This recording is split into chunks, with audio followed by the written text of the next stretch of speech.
Dear students, ये जो video मैं आपके लिए बना रही हूँ वो बीकॉम थर्ड ईयर के लिए पूंजी की लागत की गणना से संबंधित है। पूर्व लेक्चर में मैंने आपको कॉस्ट ऑफ कैपिटल के बारे में बताया था कि पूंजी की लागत क्या होती है। किसी भी व्यवसाय में जो पूंजी ली जाती है उसकी प्रत्याय की दर ही पूंजी की लागत कहलाती है। किसी भी कंपनी में कई तरीके से पूंजी को एकत्रित किया जाता है, चाहे वो ऋण पूंजी हो, पूर्वाधिकार अंश हो या समता अंश हो। तो उसकी लागत की गणना किस प्रकार से की जाएगी, उसके लिए कोई कार्यविधि निश्चित नहीं है। आवश्यकताओं, नीतियों और परिस्थितियों के अनुसार पूंजी की लागत का पूर्वानुमान लगाया जाता है। संगठन के लिए पूंजी एकत्रीकरण के विभिन्न साधनों की पूंजी लागत प्राय भिन्न भिन्न होती है। सर्वप्रथम हम ऋण पूंजी की लागत की गणना करते हैं। ऋण पूंजी चाहे वो डिबेंचर्स हो या फिर लॉन्ग टर्म लोन हो, उसके द्वारा ऋण पूंजी किसी भी संगठन में एकत्रित की जाती है। पूंजी जब ऋण पूंजी का एकत्र किया जाता है तो उसकी ब्याज दर पूर्व निर्धारित होती है, संगठन द्वारा ऋणदाताओं को देय होती है। वस्तुतः यह दर कंपनी द्वारा ऋण पूंजी के निर्गमन काल में ही तय कर ली जाती है, चाहे वो 10% हो, 12% हो, 15 हो, 20 हो, ये पहले से ही निश्चित होती है।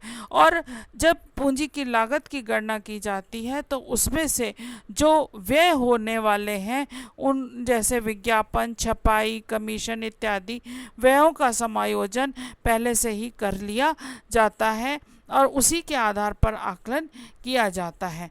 शोधन के आधार पर ऋण पूंजी को दो भागों में बांटा गया है: सतत ऋण पूंजी की लागत और शोधनीय ऋण पूंजी की लागत। सतत ऋण पूंजी वह पूंजी होती है जिसका शोधन प्राय कंपनी के जीवन काल में नहीं करना पड़ता, अर्थात जिसका भुगतान समय कोई निश्चित नहीं होता है, उसका जीवन काल में भुगतान नहीं करना होता है, वह अशोधनीय ऋण पूंजी कहलाती है। अशोधनीय ऋण पूंजी का अर्थ होता है कि इसका भुगतान पूर्व निर्धारित अवधि के उपरांत संगठन द्वारा ऋण पत्र धारक को करना पड़ता है, यह शोधनीय ऋण पूंजी कहलाती है। इसके लिए मैंने आपके एक उदाहरण दिया है। Bharti limited issued 10% redeemable debentures of ₹100 each at par of ₹5 lakh. 5 lakh debentures issue किए हैं, कितने मूल्य पे? ₹100 मूल्य पर, और उसका जो रेट ऑफ इंटरेस्ट है वो 10% है। The issue expenses amounted to ₹10,000। 5 lakh पे 10,000 रुपये खर्चा आ रहा है, जो एक्सपेंसेस हैं। The debentures are to be redeemed after 10 years. जो काल है उसका, डिबेंचर्स का शोधन काल है वो 10 साल है। Assuming corporate tax rate at ₹50%। Find out before tax and after tax cost of debentures. आपको बिफोर टैक्स और आफ्टर टैक्स डिबेंचर्स की कॉस्ट ऑफ कैपिटल की गणना करनी है। तो cost of debentures before tax R plus M V upon M P. M V क्या है? Market value. एन पी क्या है? Net proceed. एन क्या है? ईयर, जो शोधन काल का समय है वो एन है। M V plus N P upon 2 into 100। M V कितना है? मार्केट वैल्यू 100 है। एन पी यदि हम उसके खर्चे माइनस कर दें तो ₹2 प्रति शेयर आएगा, तो 100 में से ₹2 माइनस कर देंगे तो ₹98 आएगा। और रेट ऑफ इंटरेस्ट कितनी है?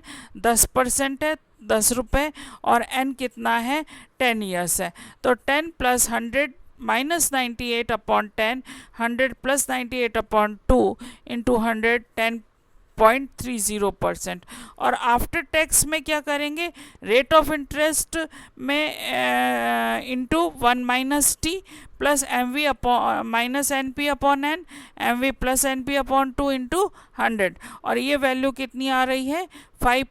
टू 5%।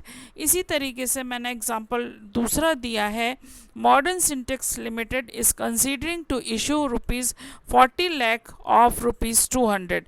200 मार्केट वैल्यू हो गई, उस पर 40 लाख के डिबेंचर्स इशू कर रही है और 12% डिबेंचर्स एट पार है, मतलब 12% एट पार उसका आपको रेट ऑफ इंटरेस्ट देना है। The debentures are repayable after 10 years, 10 साल उसका समय काल है। However the company will have to pay ₹6 पर डिबेंचर एज इशू एक्सपेंसेस। तो एक शेयर को इशू करने में ₹6 खर्चा हो रहा है। Assuming corporate tax rate 50%, 50% corporate tax है। Find out after tax cost of debenture what would be the cost if the debentures are issued at a discount of 5% और अ प्रीमियम ऑफ 10% पर आपको इसकी गणना करनी है। तो इसके बाद हम इसकी गणना करते हैं कि C D after tax R1 minus T. अब R हमें 12% एट पार चाहिए, तो हम 24 इंटू 0.5 करेंगे तो कितना आएगा, 12 आ जाएगा। इसलिए हम R कितना लेंगे, 24 लेंगे। और नेट प्रोसीड कितना होगा, फेस वैल्यू पर डिबेंचर्स, फेस वैल्यू कितनी थी, ₹200 थी, उसमें से ₹6 एक्सपेंसेस थे, उसको माइनस कर देंगे तो नेट प्रोसीड कितना आएगा, 194 आएगा। तो 200 माइनस 194 अपॉन 10 और 200 प्लस 194 अपॉन 2 इंटू 100 6.396 आएगा। इसी तरीके से डिबेंचर्स यदि हम 5% डिस्काउंट पर लेते हैं तो फेस वैल्यू में से डिस्काउंट पर share debentures minus issue expenses पर डिबेंचर्स निकाल देंगे तो कितना आएगा, 184 आएगा। और उसी के आधार पर हम C D after tax is equal to कितना आएगा, 7.083% आएगा। और कॉस्ट ऑफ डिबेंचर्स यदि हम प्रीमियम पर लेते हैं 10% पर तो प्रीमियम रेट कितनी आ जाएगी, 200 प्लस 20 माइनस 6 214। तो नेट प्रोसीड कितना हो गया, 214। तो कितना आएगा, 5.121 आएगा। इसी तरीके से हम इसकी गणना करते हैं। इसके बाद आता है पूर्वाधिकार अंश। पूर्वाधिकार अंश क्या होते हैं? पूर्वाधिकार अंश वह होते हैं जो कि जिन पर कि निर्धारित दर पहले से तय होती है।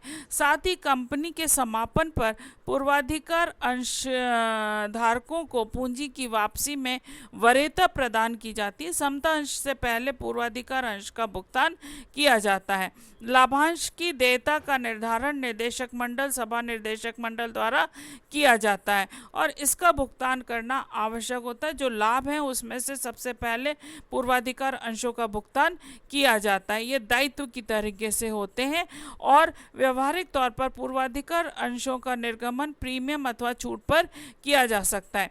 इन अंशों के निर्गमन पर होने वाले व्ययों को निर्गमन की लागत में सम्मिलित किया जाता है।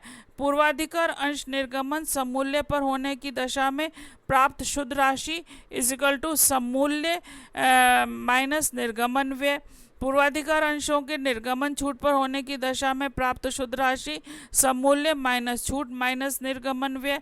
और पूर्वाधिकार अंशों का निर्गमन प्रीमियम पर होने पर सममूल्य प्लस प्रीमियम प्लस निर्गमन व्यय होता है। इसका मैंने उदाहरण दिया है। A company wishes to issue 2000 shares premium preference share कर रही है, 9% प्रेफरेंस शेयर ऑफ ₹100 ईच।